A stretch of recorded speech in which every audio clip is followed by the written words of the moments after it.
Hello, everybody. Hi, everybody. And welcome to the Weird Science Comics channel here on YouTube, where I'm going to be going through Detective Comics number 1024, an issue that is written by Peter J. Tomasi with art by Brad Walker. This is a journey to Joker War, even though the Joker War actually starts on the same day this came out. Kind of a little bit of lack of synergy there. This would have probably served better to come out last week, if you ask me, but still, you can read them in any order you want, so it doesn't really matter. And as a Journey to Joker War book, I don't know that this is the greatest. And I say that because a lot of cool things have been set up in this Detective Comics leading to Joker War.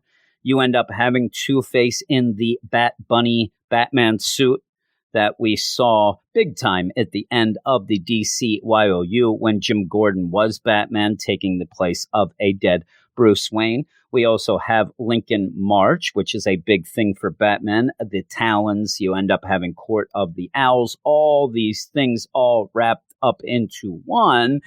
But by the end of this, almost all of that just gets a clean slate, just kind of gets wiped off the board.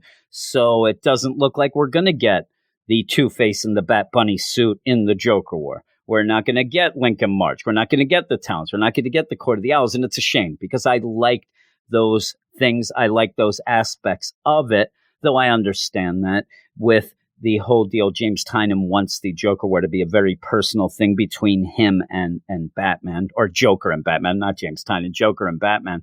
So you're going to kind of not want these extraneous things we've seen also with a lot of the villains down in the cool room and things like that. But when you go into this issue, if you're going into it, though, as a Two-Face story that has continued even from back in the New 52, where you ended up having Tomasi change his Batman and Robin book at one point to Batman and Two-Face, and in that story having it end with Harvey putting a bullet in his head, the bullet that has caused him problems since and is a big thing in the story. If you're going with a finale to that story and have been reading it and doing a lot of things in the New 52 especially, I think that you'll like this more. And that's a story that I've been following. So I think I might like this more than some.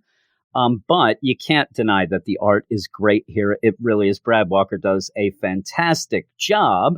And the story is pretty much just going to be a battle. You're going to end up having Two-Face, Batman, Court of the Owls, Lincoln March Talon, the Cold of Two-Face, everybody in a battle royale while the Joker watches as if it's a reality TV show and kind of gets involved a little. But right off the bat, you end up having Batman giving Two-Face an ultimatum, giving him a choice or choices. And the problem I have is he gives him three choices. And I thought it was going to fry his brain there because he says, hey, Two-Face, you're going to either fight with me, fight with the Talons there in the Court of the Owls, Joker's side, or your own side, which is it going to be? And he ends up deciding to fight on Batman's side. And I like seeing that. I really do. I like the idea of Harvey Dent and Bruce Wayne being friends, and then you end up getting Two-Face, and it kind of goes back and forth. You jump between the two personas and things like that. I really do like it, but I really like this with Two-Face fighting with Batman against Lincoln March in the Court of the Owls while in the Bat Bunny suit. And it's pretty cool, and it looks great. But yeah, you end up with most of the Court of the Owls just being fried. The Talons are being fried by Two-Face, while you end up having Lincoln March go up against Batman. And it's going to go back and forth. You end up having Joker kind of getting involved with some commentary, things like that. And while I didn't think that Lincoln March Talon was going to kill Batman, that'd be silly, or even really hurt him, I thought that maybe Lincoln March would keep going on in the story to be someone with Joker during the Joker War.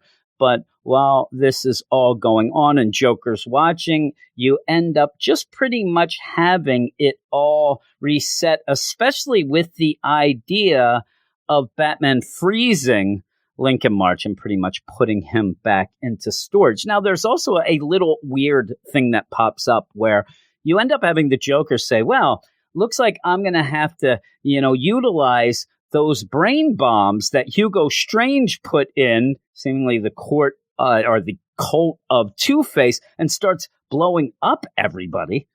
And again, that's a weird way to reset things and not allow that cult of Two-Face to go on, which is kind of good because by the end of this issue, we don't even know if we have a Two-Face going forward. But yeah, Lincoln March and Batman are fighting. They're talking trash to each other until Batman freezes Lincoln March and does so with what Joker says is Mr. Freeze tech. This works out well. That's how you get rid of Talons, or at least that's how you put them back on ice, quote unquote, right? Hi-yo! And then you can kind of put them away in their tombs. I didn't think Batman was going to behead Lincoln March. That's not his MO. So he's pretty much putting him away again so that we could get him some other time, because Lincoln March keeps popping up and pretty much does nothing, gets shamed, gets slapped around, and then disappears for a while again. But yeah, that's a shame that he's not going on now with Two-Face after all the fighting has died down. Batman's going to do a little brain salad surgery. He goes over to the Bat Bunny suit, immobilizes it, something we've even seen in this arc, and starts doing surgery on Two-Face to get that bullet. And while this is going on, there was a big explosion. The bullet kind of shifted again, and when the bullet shifts, that brings out Two-Face really bad. So this is where Batman says, we're going to stop this. We're going to get this bullet out. We're going to see how it goes. And one of the things that's kind of played out here is, which persona will end up being the one that's left? Will it be Harvey or will it be Two-Face? Well, Batman, after sanitizing the environment with what I just consider a smoke bomb, I think he's full of crap. I really do believe that Two-Face is he's going to get the brain fungus. That's what's going to end up making him Two-Face again. It'd be kind of funny deal where Batman again creates his own villains and now does it again. But he ends up doing the surgery. He gets the bullet out and says, all right, let's see which one it is. The Joker already says through the comms, he chose the weak one. My God, it's the Harvey Dent. And that's what it seems to be. We go up to Blackgate Prison, which I'm glad it's not Arkham too. I'm glad it's Blackgate. That's where he should be at this point here, where his brain surgery seems to have healed. He is Harvey Dent, who is going to use his time in prison. He still did a lot of bad things, but his time in prison, he's going to help other inmates who may not have gotten a fair shake. And I don't know if you've heard this, but Gotham's kind of corrupt. And there's probably a lot of bad guys that aren't so bad and have kind of been put in prison for no reason or not as much of a reason as they are. So he's going to help them out. It's just a way to show that it's Two-Face, or not Two-Face. Two-Face is gone. It's Harvey Dent, and that he's trying to be a better guy. He gets a visit from Matches Malone. That's Batman. And Batman ends up giving him the bullet, which I wouldn't do that. It's kind of a souvenir to like, hey, you know that crazy deal with here you go. This is, what's this? A gift. And then Batman goes head off to the Joker war without Harvey Dent at the moment, without the Bat Bunny suit, without Lincoln March being involved, without the Court of the Owls being involved, the Cult of Two-Face done. So it ends up with the whole deal really feeling like a hard reset of this to go off. In the next issue, it actually says, coming up next, Batwoman, and that's kind of cool. I'm looking forward to that, but it's a shame that something didn't carry over into it, but I understand. And because of that, I'm going to give the same score that I gave the first chapter of Batman.